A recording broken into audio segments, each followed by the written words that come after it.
Okay, guys.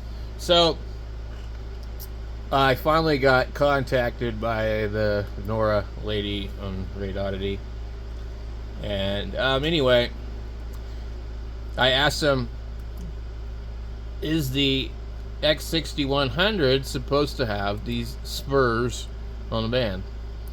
Well, their first response was I needed to update my firmware, and I literally got this radio about 32 days ago, and I haven't used it a lot because it's been super hot outside. But it has really bad spurs in certain spots. They kind of get a little bit less when you hook an antenna, but if you take this radio and do all this stuff with a dummy load, you'll see on 28425 like a 20 over spur or spike or birdie or whatever you want to call it, with a couple of places on all the other bands. I mean, you could sit here for days looking for the spurs. They're all multiples of each other, so like there's ones that are stronger than others. But what I want to know from the guys that are watching this video that own this radio, do you have a 20 over spike on 28425? Are all of these radios the same? Is it a hardware issue that's causing the spurs? I don't know why I keep saying spurs. The birdies. Is it a hardware issue? Is it a software issue? Is it a bad batch of radios? Because I don't want to box up my radio and send it back to Radioddity to get the same thing in return. Or possibly worse yet, end up with a radio that has other problems, because some of these are known to have issues with the VFO knob. The one that I have works perfectly fine. It just has birdies all over the radio. And yes, it's usable, but so the Nora lady told me, she said, you need to update to the latest firmware, which is August 2023. Mine has like October. I'm not a big fan of doing any firmware updates on the radio. If you do it wrong, you can end up with a brick. So, and then it's not their fault, so they don't necessarily have to do anything. If I was going to update it, I should have done it when I first got the radio. But because of the fiasco with Amazon, when I got my radio, according to their system, it was never delivered to me. And so it still looks that way. So I didn't have an option to even return my radio. Even if I wanted to, I would have had to call Amazon and make special arrangements. And because the delivery person marked it down as attempted to delivery failed. And so anyway, there was an issue with that. And I contacted Radioddity right away when I noticed that there was birds. They took a long time to reply. By the time they started to reply back and forth, it was already past the 30 days anyways. But as you know, there's like I think a year or 18-month warranty on this. Warranty 18 months. So and that's through them, not Amazon. But in the first 30 days, you can force a return. So anyway, I can't do that now. But what she told me was, well, turn down the RF gain and turn on the attenuator.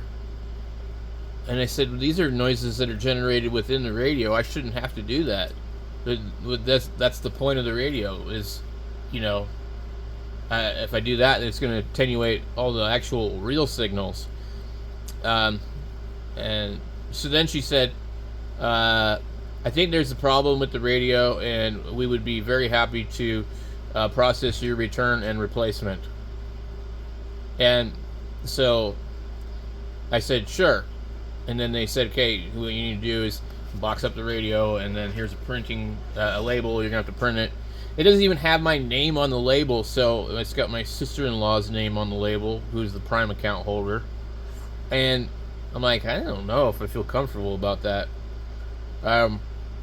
So then the other thing is, I sent them a message, and I said, are you absolutely sure that this is going to fix the problem.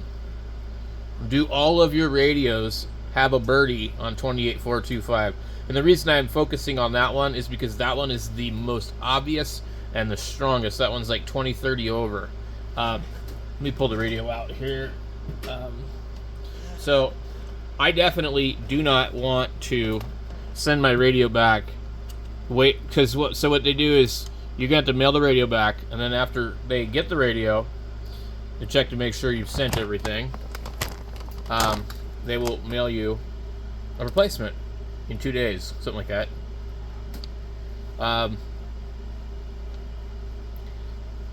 This one, every once in a while, I see some like kind of weird stuff, but just for the sake of argument, let me find the dummy load here.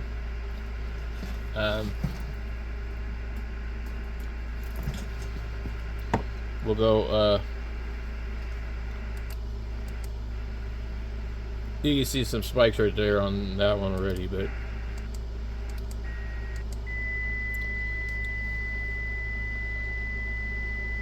so that is S9. RF gain's all the way up. I don't think we have any attenuators on. Okay, dummy load.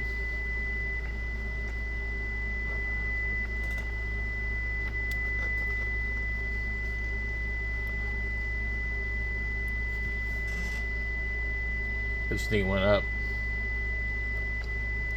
You know, so it's about 10 over 9, almost 5 or 10 over. So I believe every radio has this. So the only way that I want to send my radio in is if they're going to make this go away. Now here's another one right here. We can't hear it as much because it's probably in between on frequency steps, but we can see it on the scope for sure. And it's a multiple of the other one. I'm pretty sure of that. As you tune through here, you'll see smaller birdies, and as we get further down, they'll start to increase in intensity. And so when you do hook an antenna to it, they will kind of disappear, because the noise floor makes them disappear. So obviously if you have a Birdie that's like S5 and you have an S7 noise floor, you probably won't notice that it's there. There's another one right there. So I don't want to go shipping this radio back to them and then have another radio show up that does exactly the same thing. Or one that's worse.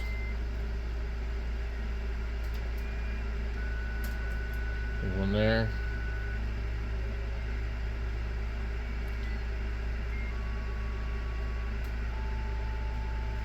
And there's two of them right on top of each other right there.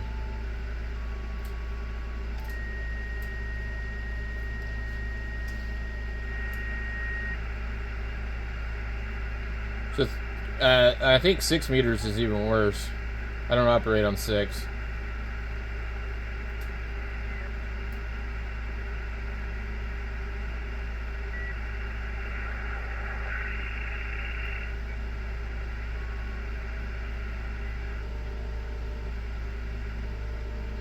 Now they look kind of weird when you approach them. They kind of move. You see that one? It's pretty strong. But I wouldn't operate there, so that's not a big deal. But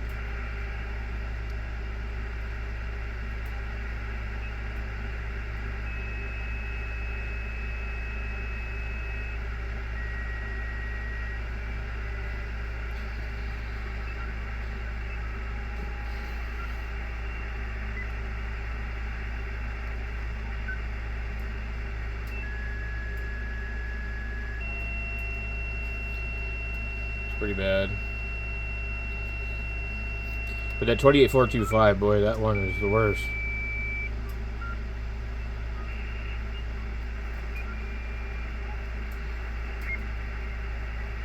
So normally you would just listen for these on a regular radio.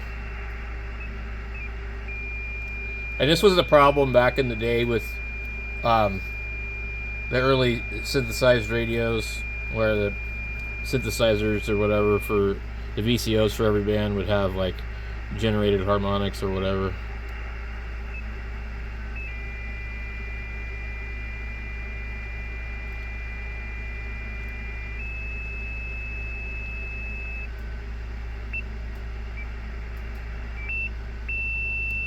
That is pretty bad.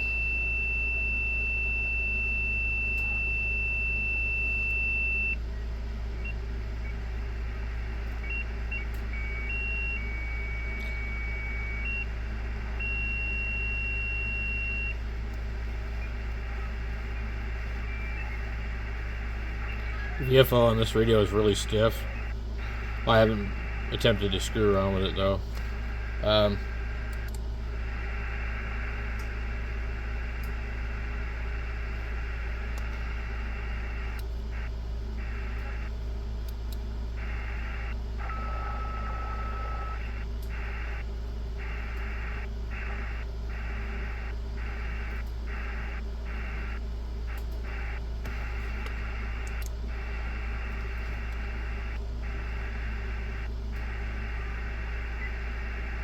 Start at the top.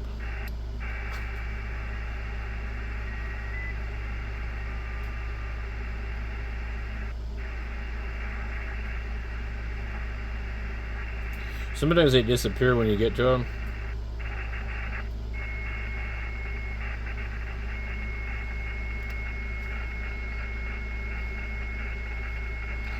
Now, this is two things right here. It's actually picking up something else, even with the dummy load on it, which indicates the radio itself is just not real shielded.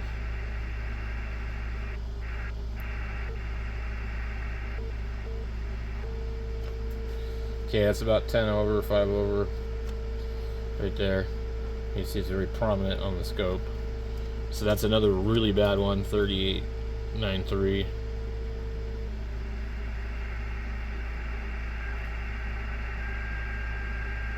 And then there's another one here, small one.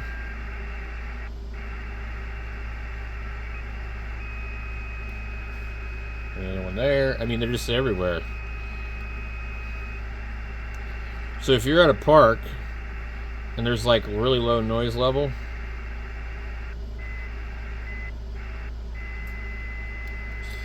some of these could literally obliterate a station.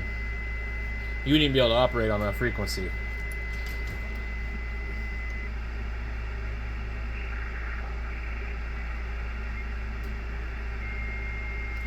But I mean, they're just they're everywhere. I mean, let me go up here.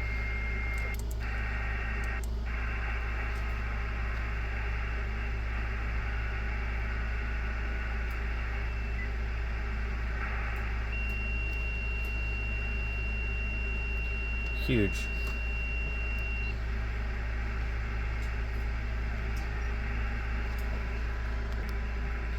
So let's keep going.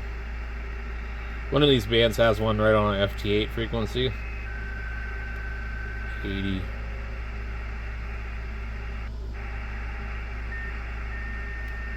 It's right about there.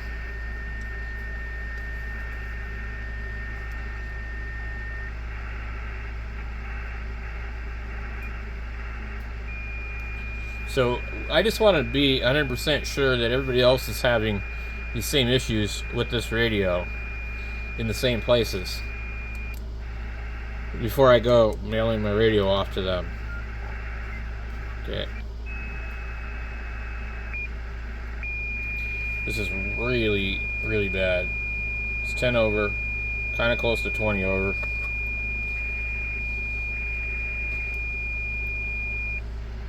Now, you won't see too many of the YouTube guys pointing this out. First of all, they've already reviewed this radio like 2 years ago, and they're on to the next one. And they won't say anything bad, because if they do, then Radioddity and other companies will not send them radios to review. And I'm not going to call out any of them, but I think we all know who most of them are. And if you watch some of their videos, they will quickly try and gloss over certain aspects of the radio and minimize or hide the issues. And I really think that's really bad. And it's sad. But, you know, I mean, humans in general are some sad creatures. We're all, including myself, very easily corrupted. Very evil when we want what we want. Boy, that is so strong.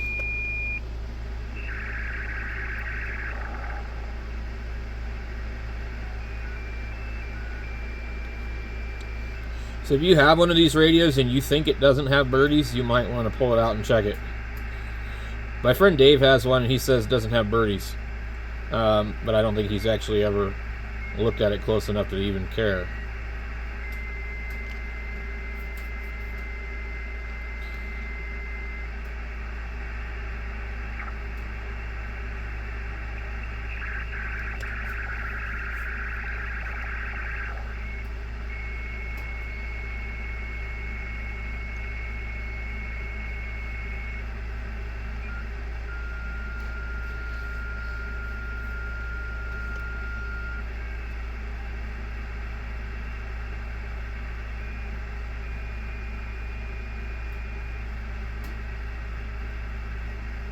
You can see there's a couple of big ones right here.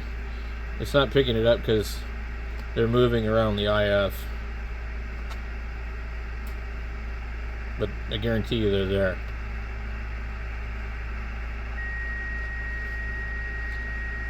If they're narrow enough and they're like on, like, say they were on 1423.5, then you were over here, you might not hear it.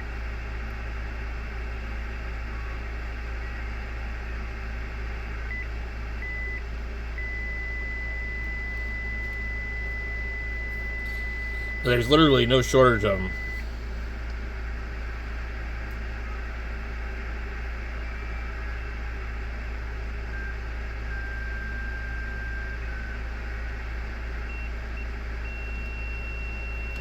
There's another really good one.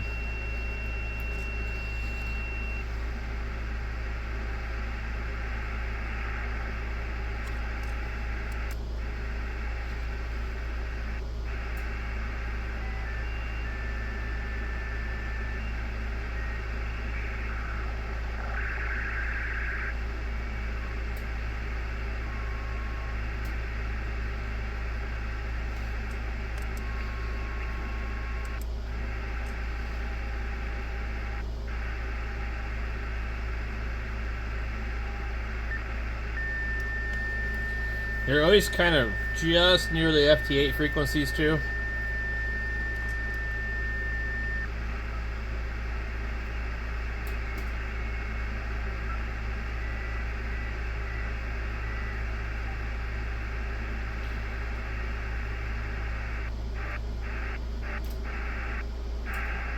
I don't know what that is.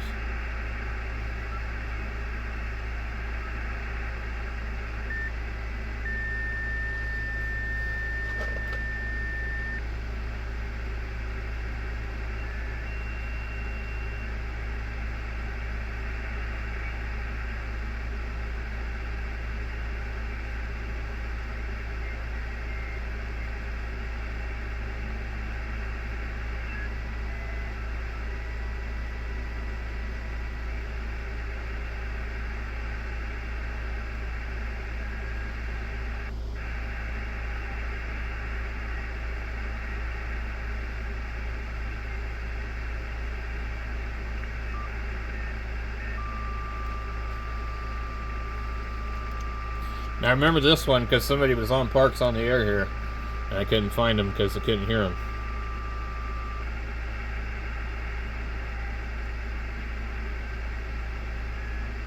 Here's a really bad one coming. if you look, there's also like multiples.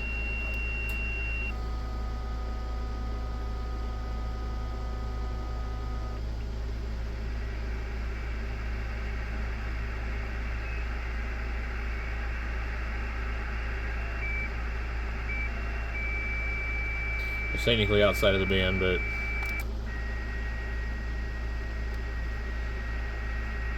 I guarantee you they're on here too.